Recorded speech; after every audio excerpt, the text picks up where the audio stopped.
guys, it's the one and only Timmy Amaya, and welcome back to my channel. So in today's video, I'm going to be doing a story time on how I got fired from my Ross job, as you can see from the title.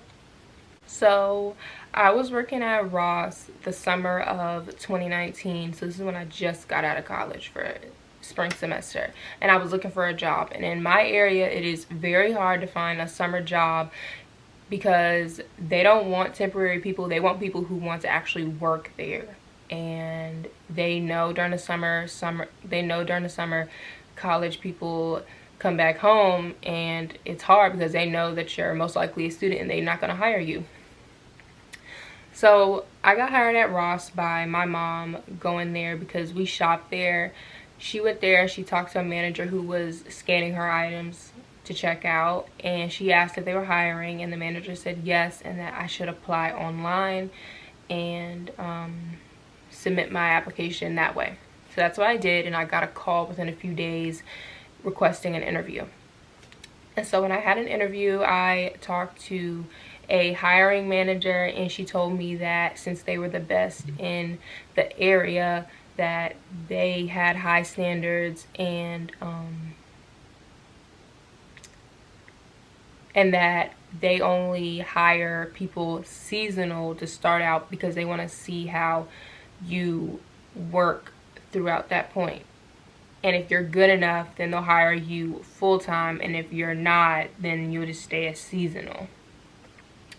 So starting out at Ross, I started out as a cashier, and in Ross, there's a really big customer service desk, and it has like 4 registers, and it has like a big case of jewelry and watches and other stuff. And then there's individual cash registers on the other side of the store where it's just for people who want to check out, basically. The customer service desk does returns, exchanges. People want to get jewelry, they can do that. They do a lot of other things. So I started off at the customer service desk, and I worked with a supervisor and like 3 other girls for my first couple of shifts there. And working with the supervisor who was in charge of the cash registers and working with the girls those first couple of shifts was kind of confusing because they didn't want me to work hands-on. They just wanted me to shadow them all day, and that's it. So that's basically how I learned with them. I really wasn't learning much. Then I believe on my 3rd day of working there, I worked with another manager, and we're gonna call her Miss Sarah. And I worked with her, and she was very hands-on. She was very nice. Me and her worked in the customer service desk, and I believe that was a Friday, so it was very busy. She was very hands-on. She basically let me work cash register, and if I had a question, comment, or concern, she was right next to me. You know, she basically said I was gonna learn on the way I went. So by the end of that shift, I knew everything about cashiering at that point because it was so busy and we had a lot of customers, and she was right there. Every time I had a question, she was there and she answered it. It was great. So, and also with learning with her, she taught me her way to do it, but she would also teach me other ways to do it. The other girls I worked with didn't really like me doing it other ways. They wanted me to do stuff the exact way they showed me. So after that shift, my next shift, I worked with the same girls I worked with the first time. And I remember I did an opening shift, and it was me, it was 2 other women, and it was my same supervisor who I worked with on my first day. And they were all standing in their circle talking, and I was standing in the customer service desk either cleaning or doing something productive. And there was a customer in line, and she was waiting to do a return. And I knew how to do returns because I worked with Miss Sarah. I knew how to do everything. So when I saw her standing there and nobody was going to take her, I said, "Ma'am, I'll take your return." And when I said I was going to take her return, those same girls were like, "Oh, whoa, whoa, whoa, whoa, whoa, whoa. Like, we're not, no, like, we'll do her return. Like, how about you just go do shoes or something like that?" So I went and did shoes, but I didn't like them underestimating me. So later during my shift, my supervisor was teaching me how to do a return. And she also told me that for the rest of the shift, she just wanted me to shadow her and other cashiers. I don't even think they knew that I had much experience on the cash register from Miss Sarah. But anyways, my supervisor was teaching me how to do a return. And she said, when you have a customer who's doing a return, after they leave, you need to turn your light off, process the return. It doesn't matter if there's a line or not. It doesn't matter what's going on. You need to process that return because we don't need to get backed up with reshop when the sales associates come and get it. So you have to process the return right then and right there. If somebody's in your line, you need to tell them to go to another person in the customer service desk. So I was like, okay. So she left to do something, and it was me and this other woman in the customer service desk. And this lady came up and she wanted to do a return. So I did her return, and I was doing as I was instructed by my previous supervisor. Do the return. It doesn't matter if there's a line for me. It doesn't matter what's going on. Do the return right then and right there. So that's what I was doing. As soon as the lady left, I shut off my light and I started to process the return. So now we're forming a line, and usually when a line forms, they call backup cashiers, so there's not a lot of pressure on the customer service desk sometimes. So I was processing my return, and the same woman who I was working with stopped and looked at me, and she was like, okay, so when there is a line forming, you need to make sure to handle the floor and then do the return. I'm not gonna lie, I shot her a look because she was right there where my supervisor was telling me that I needed to process my return. I shot her a look and she was like, but I put my return down and I did as I was instructed. So I don't know if she snitched to somebody about me giving her a look, but after the lines cooled down, she went somewhere, and then my supervisor came back. She was like, okay, so how about you just, you know, go do ladies and juniors? So later down the line, I got better at cashiering. I was working on the individual cash registers more. I was working on the other cashiers when it came to those, when I was working with the other girls. When I was working with Miss Sarah, I was working at the customer service desk with her because she trusted me, and I was doing good. I was polite. I was really good with the customers. I'm always good with customer service. That was never a problem. The only thing was just getting used to the cash register, and Miss Sarah told me, you know, it is okay if you don't get the cash register right now because it really takes you 6 months to learn everything about the cash register because it is so much to learn, and it's true. So later in time, after I got the hang of being a cashier, I started doing stockroom. And in the stockroom, you put security tags on merchandise so you can put it out on the sales floor. And I had a different manager for that department, and we're gonna name her Mary. And Mary was type getting on my nerves because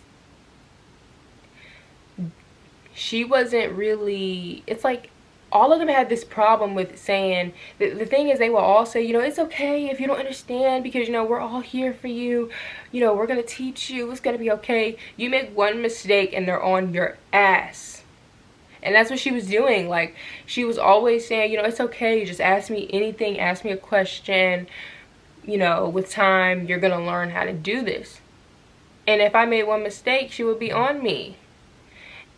And with working in the stockroom, depending on what you're putting out, there are these tall, like, there are these tall, I forgot what you call them. They're like these tall carts that you put merchandise in, and that's how you push stuff on the sales floor. And she was timing us. Well, she was only timing the seasonal people. She wasn't timing the people who've been there for a while, obviously. And she only gave us 10 minutes to put stuff out. And I really didn't have a problem with this at first, but they would really pack those carts. And being new on the floor and being new in general, you just don't know where everything goes right away. And then on top of that, you're working on the floor with people. So working in retail, working anywhere, people are going to pull you to the side, asking you questions, trying to talk to you, etc., etc. So that runs your time up. But you know, when you get back there, they don't want to hear any of that. And sometimes that would happen where I'm working and there's customers coming up to me, asking me questions or talking to me for anything, and I didn't mind, but she would time me, and then when I would go back to the stockroom, she would get on me for coming back a little late, and I would try and tell her that, you know, customers pulled me to the side, and she would say okay, but she would still get on me for it, you know. So with working there, and they were letting me shadow other stockroom associates, and while I was being trained by them, they were telling me, you know, you really gotta show them that you want to work here. You really gotta show them that you know what you're doing, because if they don't like what they see, they're not gonna hire you all the way. They were telling me that when they were learning how to work there, they would go home and they would try and memorize the shelves and where clothes and stuff goes in the store at home, just so they can go to work the next day and be, you know, like learn stuff a little better. And in the back of my mind, I wasn't going for it because I just didn't feel like it was worth all that for a job that was only paying me a certain amount of money, and everybody only worked 5 hours if you weren't a manager. And the same stockroom manager would purposely give me a cart, but she would put stickers on the merchandise to note that it was my cart and that I put it away. And after I would put the cart back into the stockroom, she would go back on the floor and make sure I put it in the right spot. And if I didn't put something in the right spot, she would get on me for it. And she wasn't just getting on me, she was getting on all the seasonal people for it. I just didn't understand it. Like, I'm new. And later in time, I was working in the stockroom with her again, and we were putting security tags on the clothes and stuff, and everybody was just on a line working, and her and I were working, and she was just making conversation with me. Like, she was saying that she had a daughter who was in school and she was pre-med, and she was always expressing to her that school was stressful. The only thing I said to her was, oh yeah, I can understand. School is stressful. Remember that. Mind you, I didn't tell these people I was in school. And I didn't tell them I was in school because, one, the manager who hired me didn't ask, so I didn't tell. Two, like I said, it is very hard in this area to find a job. And if you're in school, you're out of luck. Like, I'm telling you, you can go to a job interview, and the minute they ask you, are you in school, you are not getting hired. Like, I'm telling you, I've been to numerous interviews where everything was going great, everything was going good, I answered all the questions beautifully. Are you in school? Oh yeah, I'm in school. And it just kills the whole thing. They take forever to get to you just to tell you that you didn't get the job.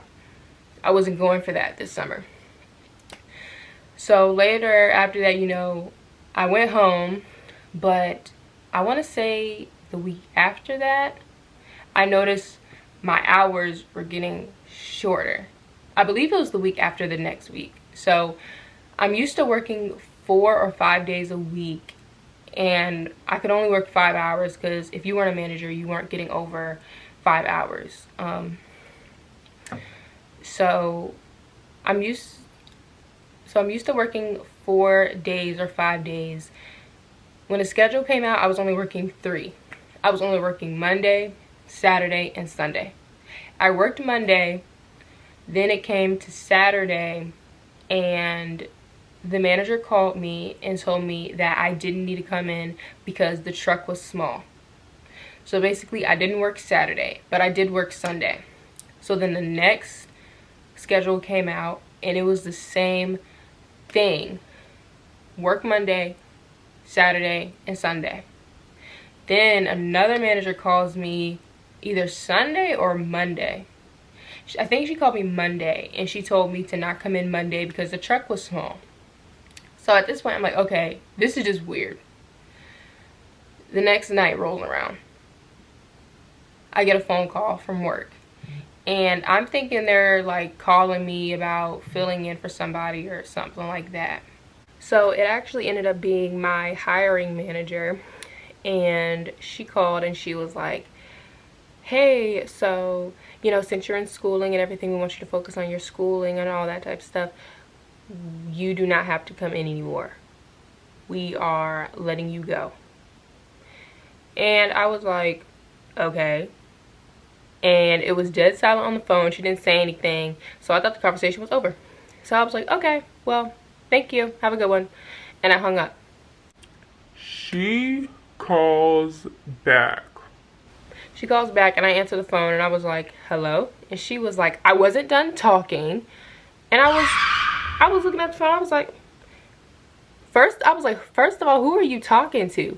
And you already told me I was fired, so what are you calling me for? And she was like, well, I was just telling you all that because that's an HR thing. Like, I had to let you know. But we are also letting you go because of your work performance and your attitude. First of all, when I work at jobs, I'm professional. I really don't, like, when I work at a job, I don't come there to make friends. I come there to make a bag. I don't come there to make friends. I'm polite. I'm professional. I'll greet you. I'll say hello, and I'm just being professional. But as far as it goes, as me like going out of my way to speak to you guys, it's not gonna happen unless it's totally necessary because of things like this. They didn't give me a chance. I wasn't working there long enough for me to even showcase me really knowing it because I was just getting the hang of things. So I was like, okay, well, who told you I had an attitude? And she was like, unfortunately, I can't tell you that. So you're calling my phone to play games. So I was like, all right, so when can I pick up my check? Next week? When? And she was like, you pick up the check next week. Click. Because you're calling my phone for nonsense. Like, she was fine just leaving it as, okay, we're letting you go because of school. Then she called back and was like, oh, we're also letting you go because of your work performance and your attitude. I was only working there for 3 weeks. I didn't know anything in 3 weeks. And not only did she fire me, she fired all the other seasonal people. And one of my coworkers I was talking to said that when she called her, she said, you know, you're a good worker, but I just don't think Ross is for you. So in my mind, I'm thinking that they're firing people because they needed help for the summer. And the summer is about to be over, so they fired all the seasonal people. But on top of you firing people, you're not being honest with why you're firing us. You're just making up excuses and like trying to turn the whole thing around on us. It's trying to make it seem like it's our fault for not going through with the job. And at Ross, you only worked 5 hours. If you are not a manager, you are not getting any hours. Those managers they worked up to 30 to 40 hours a week. And if the truck was small, they would call you and tell you to not come in that day because the truck was small. But they're going to stay in because they're going to take the hours. Everybody made the same amount of money as an associate, and we all worked the same hours. And I feel bad for people who actually have to work there and make their money there because, like I said, we all get paid the same. It's only part-time. Everybody there is only working 5 hours. And retail people work you like a dog. And they're sneaky. Like, they can't just fire you and leave it at that. They have to make up an excuse and just be sneaky with it. And I just wasn't going for that. It was no room for improvement. It was no room if you wanted to get a promotion, if you wanted to, you know, actually make a career out of this. Like, they were just grimy. So that next week I picked up my check, and the manager who hired me was never in office when I came. Actual stockroom manager had to go get the check for me. So that was fun. When she brought up school on the phone, I knew exactly who told her anything about me being in school. And the thing is, like I said, I never told these people I was in school. So that means after I told that manager, the stockroom manager, that one statement about school, which was unclear, like, how do you get that from me being in school?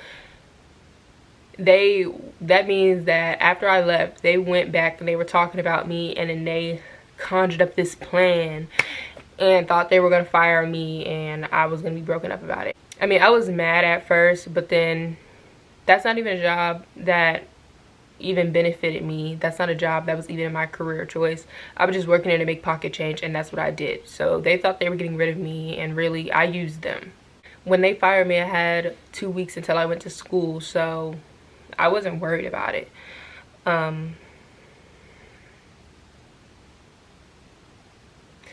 the only people who were patient with me was Miss Sarah and the seasonal people I worked with, because we were all the same age and we were all working there for the same reason. Everybody else was rude. Everybody else was mean. I mean, unlike the other associates who trained me, which was like 2 or 3 people. I remember her saying in the interview, you know, this is a, you know, happy-go-lucky place. Everybody is nice here. Everybody was not nice. They were not nice.